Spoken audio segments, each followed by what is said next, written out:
짧은 시간이었지만 여러분과 함께 예배하고 말씀을 나누고 그리고 교제할 수 있어서 참으로 행복했습니다. 우리 사랑하는 우리 유성환 목사님 목회를 어떻게 하고 있는가 새로운 또 사역지에서 참 궁금해서 오고 싶었는데 이렇게 와서 또 보면서 또 행복해하는 모습을 보면서 참 얼마나 감사한지 모르겠습니다. 짧은 기간 동안 또 이렇게 환대해 주시고 환영해 주시고 그리고 또 때마다 또 음식으로 귀한 대접으로 섬겨 주신 우리 성도님들께 이 자리를 빌어서 여러분께 다시 한번 감사를 드립니다. 우리 옆에 있는 분하고 다시 한번 인사하죠. 당신의 얼굴에 광채가 납니다. 인사하시죠. 광채가 납니다.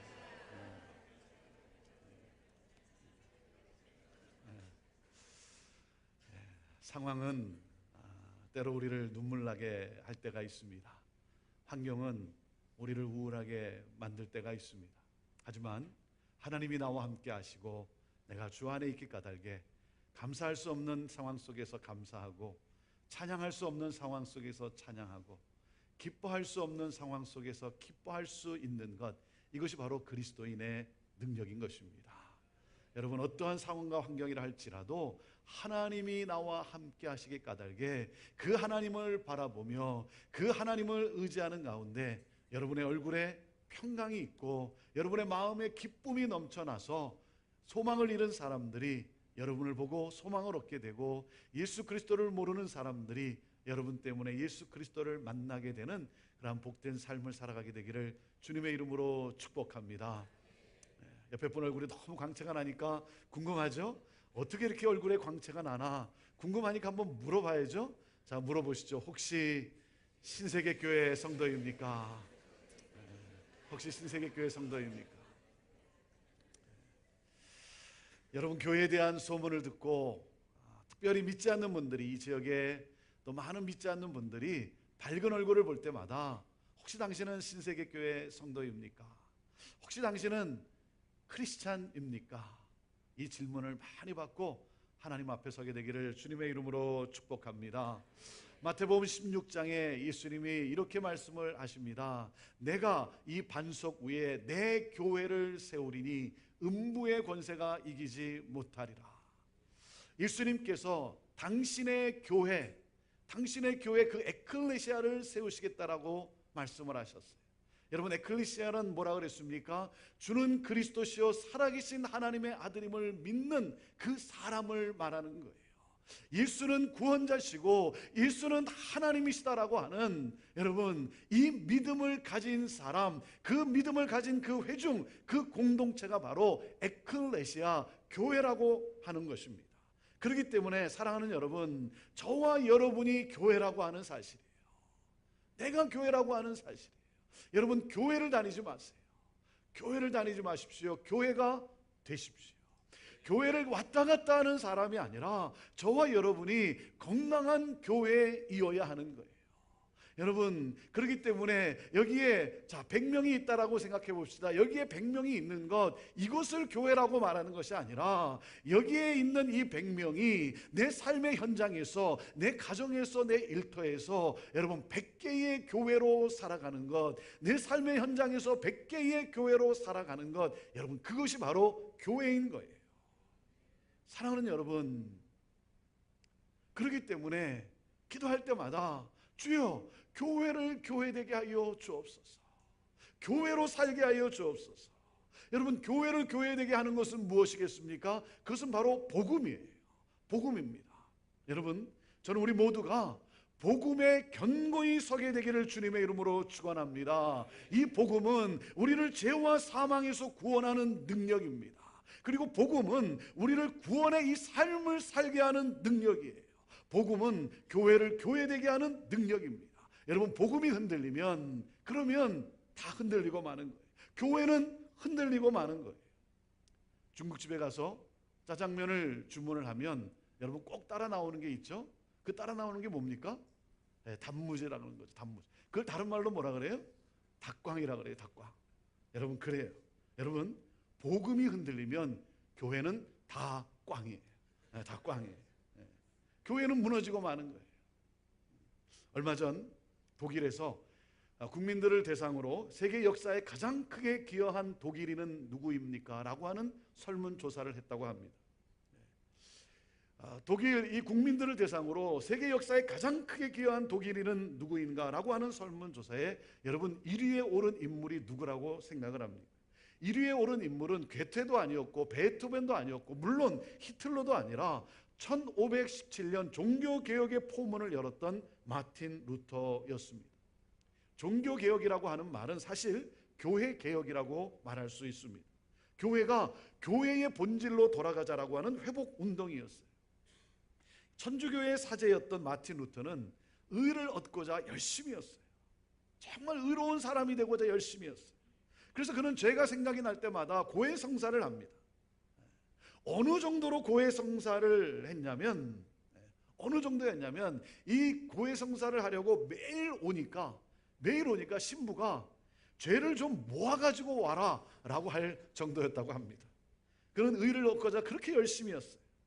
로마로 파견된 그는 자신의 죄를 용서받고 의를 얻기를 갈망하면서 고행을 하며 스칼라 산타라고 하는 일명 거룩한 계단을 무릎으로 오르기 시작을 합니다.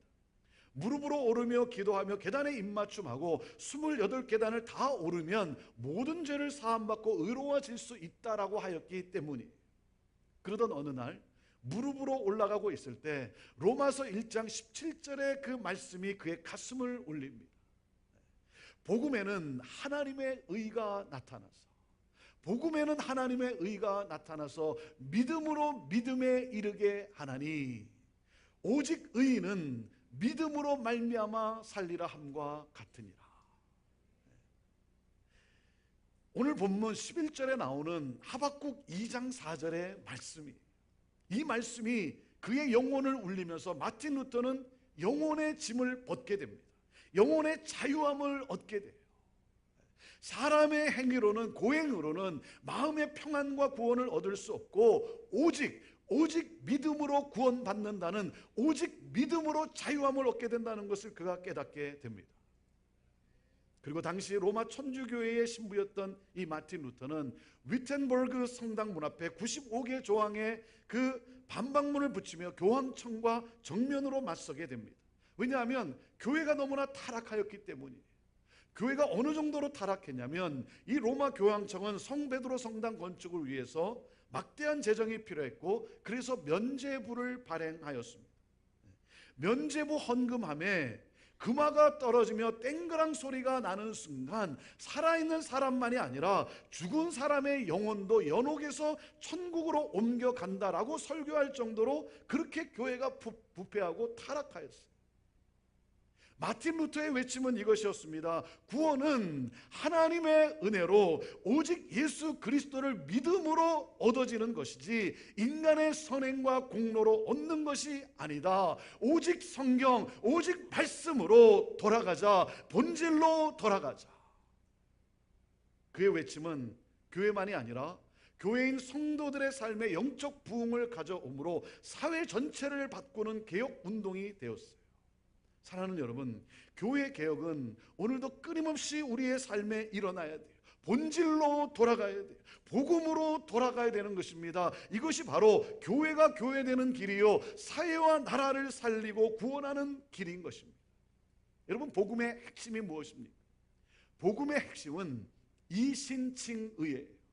이신칭의. 오직 예수 그리스도를 믿음으로 하나님으로부터 의롭다 칭함을 받게 되는 것. 오직 예수 그리스도를 믿음으로 하나님으로부터 의롭다 칭함을 받고, 그러므로 뭐예요? 하나님의 자녀가 되는 거예요. 하나님의 은혜로 말미암아. 하나님의 은혜로 말미암아. 여러분, 구원을 얻기 위해서는 의로워야 합니다. 의로워야 돼요. 의롭지 않고서는 구원을 얻을 수 없어요. 의로우신 하나님으로부터 우리가 의롭게, 여러분, 구원을 얻으려면 의로워져야 되는 거예요. 자, 그렇다면 우리가 어떻게 의로워질 수 있는가? 우리의 행위로는 의롭게 될 수 없어요. 우리가 아무리 노력하고 애를 써도 여러분, 우리에게는 방법이 없어요. 방법은 오직 하나입니다. 우리의 노력이 아니라 하나님의 은혜로만 가능한 거예요. 하나님의 은혜로 오직 예수 그리스도를 믿음으로. 오직 예수 그리스도를 믿음으로. 여러분, 예수 그리스도는 누구세요? 십자가에 못 박혀 죽으신 분이에요. 십자가에서 저주를 받고 죽으신 분이에요. 왜? 무엇 때문에? 우리를 위해, 나를 위해서. 하나님의 아들 예수 그리스도께서 우리를 위해 이 세상에 오시고, 나를 위해 이 세상에 오시고, 나의 죄를 대속하기 위해 십자가에 달려 죽으셨어요. 내가 받아야 될 하나님의 모든 진노를 예수 그리스도께서 대신 받으심으로 우리를 이 저주로부터 건져내 주셨어요. 자유케 하셨어요. 이것이 바로 하나님의 대속의 은혜인 거예요. 여러분, 우리가 의롭다 여김을 받을 수 있는 가장 유일한 근거는 바로 예수 그리스도께서 나를 위해 십자가에 달려 죽으신 대속의 사건 때문인 거예요. 여러분, 그렇기 때문에 이 하나님의 말씀으로 돌아가 오직 은혜, 오직 믿음을 통해 하나님께 나아가야 되는 거예요. 내 선행, 내 공로로 나아가는 것이 아니라는 거예요. 그런데 우리 인간은 끊임없이 자기의 선행과 공로로 하나님께 나아갈 수 있다라고 생각을 해요. 그래서 이 생각이 여러분 인본주의와 공로주의로 말미암아 교회를 변질시키고 마는 것입니다. 우리 인생에는 두 가지 길이 있습니다. 인간이 하나님께 나아가는 길과 하나님이 인간에게 다가오는 길, 이 두 가지 길이 있어요. 인간이 하나님께 나아가는 길과 하나님이 우리 인간에게 다가오는 길. 여러분, 이 세상에 모든 종교와 철학과 문화는 우리가 고행을 하고 자기 몸을 쳐서 복종케 하고 선행과 공로로 신에게 갈 수 있다라고 말을 해요. 그러므로 신을 만날 수 있고 신으로부터 복을 받아낼 수 있다라고 말을 합니다. 근데 여러분, 인간이 선을 행함으로 하나님께 나아갈 수 있다라고 하는 것, 그것은 가상한 것이지만 근본적으로 불가능한 거예요. 이것은 너무나 어리석은 일이에요. 그래서 바울 사도는 오늘 본문 말씀 3장 1절에 갈라디아 성도들에게 안타까운 심정으로 호소하고 있는 거예요. 어리석도다 갈라디아 사람들, 너희는 정말 어리석도다 갈라디아 사람들. 예수 그리스도께서 십자가에 못 박히신 것이 너의 눈앞에 밝히 보이거늘 누가 너희를 꾀더냐. 바울 사도는 십자가에 못 박히신 예수 그리스도를 전했습니다. 그리고 갈라디아 사람들은 믿었어요. 우리는 십자가의 대속의 은혜로 의롭다 여김을 받게 된 것이다. 믿었어요. 여러분, 믿는다는 것은 율법의 행위로 구원을 얻겠다는 노력을 그만두는 것을 말하는 거예요. 여러분, 믿는다는 것은요, 율법의 행위를 구원의 근거로 삼지 않겠다는 거예요. 그런데 십자가에서 못 박히신 그리스도를 믿음으로 보고서도 율법의 행위를 구원의 근거로 삼는 유대주의자들에게, 이 율법주의자들에게 홀려서 구원의 근거를 내 자신에게서 찾으려고 하고 있는 거예요. 내 인생의 중심이 하나님이 아니라 내가 내 인생의 중심이 되어가고 있는 거예요. 그래서 자신의 공로를 드러내므로 나는 의롭다라고 하는 자기 자신을 자랑하고자 하는 거예요.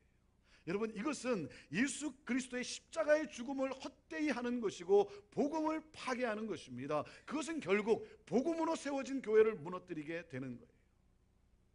여러분, 하나님이 왜 율법을 주셨습니까? 하나님께서 왜 율법을 우리에게 주셨는가? 여러분, 그 율법의 행위로 자기를 자랑하기 위해서 주신 것이 아니에요. 율법은 자신의 의로움을 자랑하기 위해서 주어진 것이 아니라 자신의 죄를 확인하려고 주어진 거예요. 이 율법은요, 우리 인간이 얼마나 연약한 존재인가를 확인케 하기 위해서 주어진 거예요. 그런데 율법주의자들은 어떻게 합니까? 율법을 가지고 자신의 의로움을 증명하려고 해요. 하나님은 죄인임을 증명하기 위해서 주셨는데, 율법을 통해 자신의 죄를 보는 것이 아니라 자신의 의로움을 확인하는 데 율법을 사용하는 거예요. 율법주의자들의 문제는 하나님이 나를 위해 무엇을 하셨는가에는 관심이 없어요. 내가 무엇을 했는가에만 관심이 있는 거예요. 여러분, 우리도 마찬가지일 수가 있다는 것입니다. 나는 주일 성수를 하니까, 나는 11조를 하니까, 나는 때로 금식 기도도 하고, 나는 새벽 기도도 하고, 나는 매일 말씀을 읽고, 나는 술도 안 마시고, 나는 때로 가난한 사람도 도와주고, 그렇기 때문에 나는 의로운 사람이다, 나는 영성이 나는 탁월한 사람이다 라고 여긴다면, 여러분, 그것은 율법주의자와 다를 바가 없는 거예요. 여러분, 이것은 결코 자랑할 일이 아니라는 거예요. 여러분, 내가 예배하고 내가 하나님 앞에 내가 나와서 기도하고 내가 하나님의 말씀을 묵상하는 것, 여러분, 우리가 왜 합니까? 우리가 하는 이유가 뭐예요? 그것을 통해서 내가 하나님께 고백하는 것이 무엇입니까? 하나님 앞에 나와 내가 예배를 드리고 하나님께 내가 메어 달리고 기도함으로 말미암아 뭡니까? 하나님의 은혜 없이는, 하나님의 도움이심이 없이는, 하나님의 그런 긍휼하심이 없이는 하나님, 나는 살 수 없는 연약한 존재입니다. 주여 나를 긍휼히 여겨 주옵소서. 여러분, 그래서 하나님 앞에 나와 우리가 예배를 드리는 것이지, 내가 하나님 앞에 내가 예배를 드림으로 나는 의로운 사람이고 나는 영성이 깊은 사람이라고 여러분 자랑하기 위해서가 아니라고 하는 것 아니겠습니까? 여러분, 내가 11조를 드리고 내가 헌금을 하는 이유가 뭐겠어요? 내가 11조를 드리고 내가 헌금을 함으로 나는 정말 의로운 사람이다, 나는 정말 대단한 영적인 사람이다, 여러분, 그것을 자랑하기 위해서가 아니죠. 여러분, 헌금하는 이유가 무엇입니까? 하나님께서 나에게 기회를 주시고 하나님께서 문을 열어주시고 하나님이 축복하셨기 때문에, 그렇기 때문에 내가 하나님 이렇게 살 수 있습니다. 하나님의 도우심이 없이는 내가 전혀 살 수 없는 그러한 사람입니다. 그러한 연약한 인간입니다. 주님 감사합니다. 그 하나님의 은혜에 감사에 반응해서 내가 헌금을 하는 것이지, 여러분, 내가 헌금을 함으로써 나의 의를 자랑하고자 하는 것이 아닌 건 아니겠습니까? 사랑하는 여러분, 내가 봉사를 하는 것도, 내가 섬기는 이유도 무엇입니까? 내가 봉사를 함으로써 나는 정말 의로운 사람이야, 나는 정말 신앙인이야, 나는 대단한 사람이야, 그것이 아니라 무엇입니까? 아무 보잘것없는 나, 아무 보잘것없는 나임에도 불구하고 나를 쓰시겠다라고 하시는 그 하나님의 놀라운 은혜에 내가 감격하며 그 은혜에 반응하며 내가 섬기는 것이지, 그 하나님의 은혜 앞에서, 은혜 안에서 감사하며 감격하며 섬기는 것이지, 나의 의를 자랑하고 드러내기 위해서가 결코 아니라고 하는 것이죠. 여러분, 율법은, 행위는 우리를 의롭게 되도록 돕지 않아요. 율법으로는 의롭게 될 수 없는 거예요. 율법을 잘 지키니까 나는 잘 믿는 사람이다, 나는 저 사람하고는 달라, 여러분, 결국 무엇입니까? 그것은 결국 나로 하여금 교만에 빠지게 하고 우월감에 사로잡히게 하는 거예요. 율법의 저주 아래 나를 놓이게 하는 거예요. 여러분, 예수 믿는다는 것은, 기억하세요, 예수 믿는다는 것은 내가 의로운 사람이 아니라 내가 죄인임을 아는 거예요. 내가 죄인임을 아는 거예요. 내가 연약한 자라는 사실을 아는 거예요. 그래서 오늘 본문 10절에 바울 사도는 뭐라고 말씀하고 있습니까? 이 말씀은 신명기 27장 26절을 인용한 말씀이에요. 자, 10절 말씀을 우리 다시 한번 같이 읽어봅시다. 10절 시작.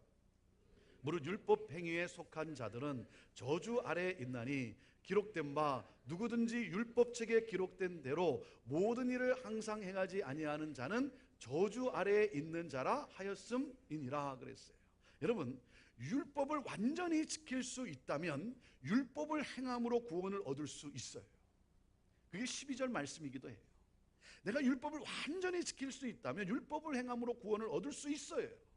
근데 문제는 무엇입니까? 율법을 완전하게 지키고 죄를 짓지 않을 수 있는 사람은 아무도 없다는 거예요. 그러므로 우리 인간은 다 율법을 범한 자고 저주받은 자라는 것입니다. 그래서 11절에 뭐라고 말씀하냐면, 율법을 통해서는 하나님으로부터 의롭다함을 얻지 못한다는 것이 분명하다라고 말씀하시는 거예요. 여러분, 우리는 결코 의로운 자가 아니라는 거예요. 의로운 자는 없다라고 하는 사실이에요. 저는 제가 얼마나 의롭지 못하고 정말 약하고 악한지 제가 얼마 전 제가 새삼 깨달았어요. 미국에서 이 캐나다를 이렇게 오고 가는 할 때 그 국경에 입국 심사 라인이 있습니다. 차를 타고 운전을 하고 쭉 가다 보면 이제 국경을 통과할 때 이렇게 이제 입국 심사를 받게 돼요.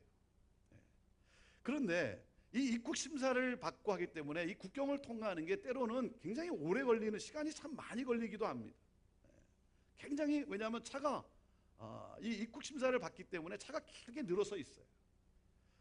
그런데 넥서스 라인이라고 하는 곳이 있어요. 일반 라인이 있고, 그리고 넥서스 라인이라고 하는 것이 있는데, 그 넥서스 라인으로 가면 빨리 통과를 할 수가 있어요.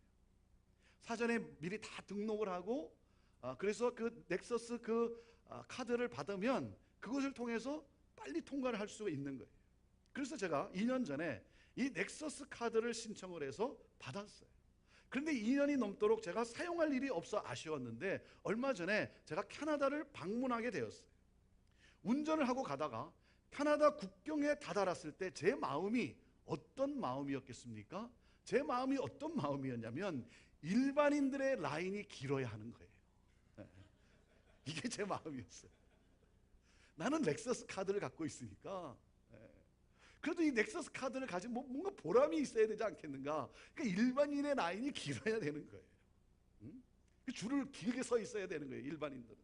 그런데 국경에 딱 다다랐는데 넥서스 라인이나 일반 라인이나 별 차이가 없는 거예요. 그날따라 차가 몇 대밖에 없는 거예요. 그러니까 마음이 너무나 서글픈 거예요. 하루 종일 우울했어요. 그리고 오후에 이제 다시 돌아오는데 이게 국경에 이렇게 다다르기 전에 전광판 사인이 있습니다. 그 전광판 사인에 그 일반 라인이 한 어느 정도 걸리는가 하는 그 전광판이 있는데 그걸 딱 보니까 40분이 소요된다라고 그렇게 써 있는 거예요. 줄이 길게 늘어져 있는 거예요. 그 순간 제가 막 흥분하기 시작했어요. 마음에 기쁨이 막 솟아오르기 시작했어요. 너무 기대가 되는 거예요. 그리고 옆으로 넥서스 라인으로 쫙 지나가면서 일반 라인에 줄 서 있는 그 차량 옆으로 지나가는데 너무 행복한 거예요. 저는 통과하는데 약 2분밖에 소요가 안 됐어요. 그러니까 너무나 기쁜 거예요. 상대방의 불행이 나의 행복인 거예요. 이제 그러면서 그렇게 좋아하는 내 자신의 모습을 보면서 한편으로 너무 씁쓸해지는 거예요.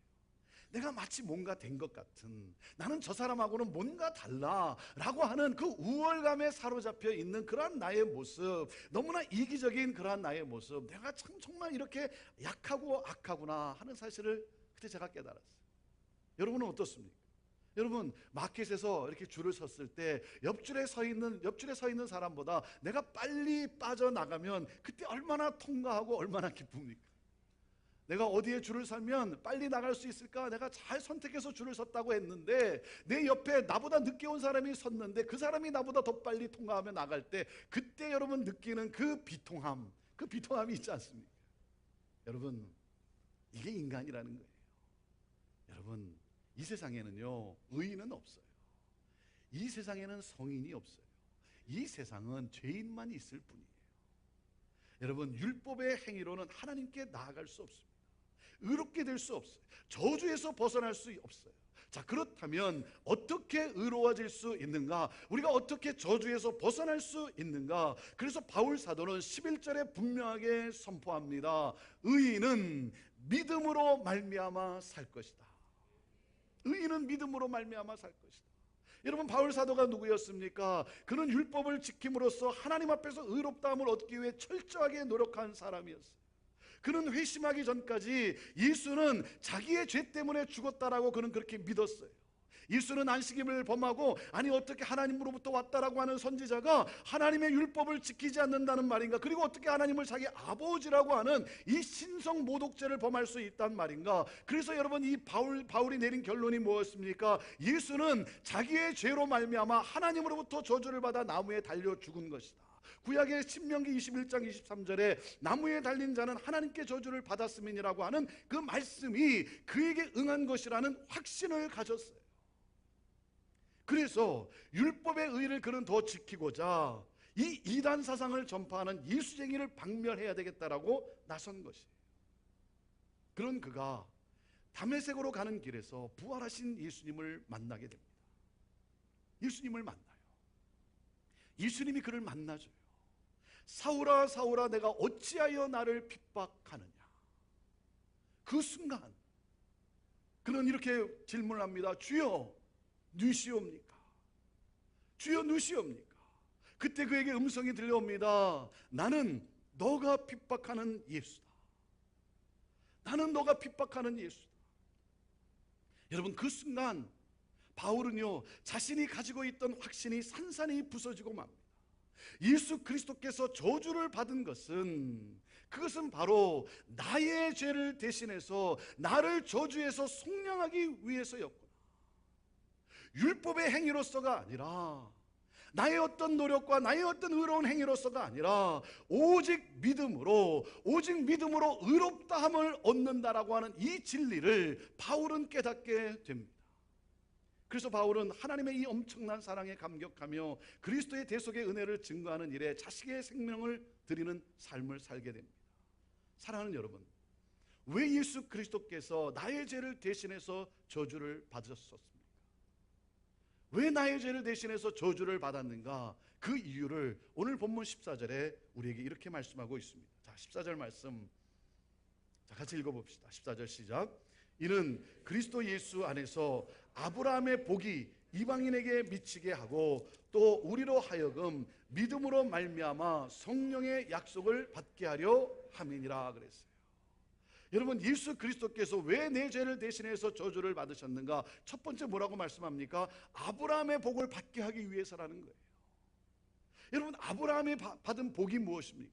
아브라함의 복이란 믿음으로 의롭다 여김을 받아 하나님의 자녀가 된 거예요. 이것이 복이에요. 믿음으로 말미암아 믿음으로 의롭다 여김을 받아 하나님의 자녀가 된 거. 자, 그 다음에 또 한 가지가 뭡니까? 성령의 약속을 받게 하기 위함이라는 거예요. 성령의 능력으로 하나님의 자녀로서의 복된 삶을 살게 하기 위해서라는 거예요. 믿음의 삶을 살게 하기 위해서. 사랑하는 여러분, 예수 그리스도로 말미암아 우리는 더 이상 죄의 종노릇하는 노예가 아니라 하나님의 자녀가 되었어요. 믿음으로 말미암아 나를 죄인에서 의인으로, 노예에서 아들로, 저주에서 복으로 살게 되는 약속을 우리에게 주셨어요. 그래서 이제는 내가 사는 것이 아니라, 내가 사는 삶이 아니라 내 안에 예수 그리스도께서 사시는 그 삶으로 변화되게 하셨어요. 성령의 인도하심을 받아 성령으로 행하고 성령의 열매를 맺는 삶을 살게 하셨어요. 사랑하는 여러분, 믿음으로 사는 사람은 어떻게 살아갑니까? 믿음으로 사는 사람은 믿음으로 살아가요. 믿음으로 살아갑니다. 여러분, 믿음으로 구원을 받는 거니까 나는 아무렇게나 살아도 상관없다. 여러분, 그것은 믿음으로 산다는 것이 무엇인지를 모르는 거예요. 여러분, 믿음으로 사는 사람은요, 아무렇게나 살지 않습니다. 믿음으로 사는 사람은 세상과는 전혀 다른 삶을 살아갑니다. 믿음으로 구원받은 것뿐만 아니라 믿음의 삶을 살아가요.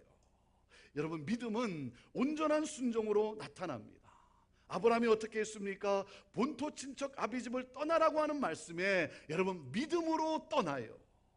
내가 어디를 가는지는 모르지만 하나님이 나를 인도하신다라고 하는 이 약속을 믿고 가는 거예요. 그래서 자기 중심에서, 자기 편안한 삶에서 떠나 하나님의 약속을 향하여 나아갑니다. 그 하나님의 약속이 뭐라고요? 너로 말미암아 모든 민족이 복을 얻게 될 것이라는 거예요. 너로 말미암아 모든 민족이 예수 그리스도를 믿음으로 의롭다 여김을 받아 하나님의 자녀가 되는 이 놀라운 복을 누리게 될 것이다. 여러분, 아브라함은요, 이 믿음을 가지고 하나님의 약속을 향하여 나아가는 거예요. 그래서 여러분, 믿음으로 사는 사람은 세상이 추구하는 대로 살지 않습니다. 세상의 가치보다 하나님의 가치를 더 소중하게 여겨요. 세상과는 다른 삶을 살아요. 이 세상을 따라 살지 아니하고 다르게 살아갑니다. 하나님의 선하시고 기뻐하시고 온전하신 뜻을 따라 분별하며 살아갑니다. 왜? 하나님을 믿기 때문에. 사랑하는 여러분, 믿음으로 사는 사람은요, 여기가 영원한 것이 아닌 것을 알아요. 우리의 본향이 여기가 아님을 알아요. 우리는 이 세상에서 나그네라는 사실을 알아요. 그래서 믿음으로 사는 사람은 하나님 나라를 꿈꾸며 소망하며 살아가요. 하나님 나라가 내 삶 가운데 이루어지기를 소망하며 삽니다. 하나님을 믿는 믿음으로 살아요. 주님이 나의 기쁨이요, 나의 평강이요, 나의 생명이요, 나의 전부임을 믿음으로 살아갑니다. 여러분, 그래서 믿음으로 사는 사람은 세상이 감당하지 못하는 삶을 살아갑니다. 사랑하는 여러분 믿음으로 사십니까? 여러분, 믿음으로 살아가십니까? 믿음으로 사는 척하는 것은 아닙니까? 사랑하는 여러분, 오늘날 이 시대에 우리는 정말 믿음으로 삽니까? 아니면 믿음으로 사는 척하는 것은 아닙니까?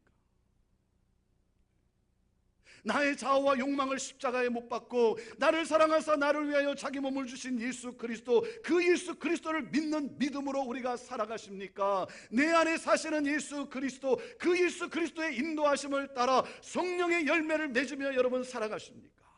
여러분, 그리스도인은 믿음으로 삽니다.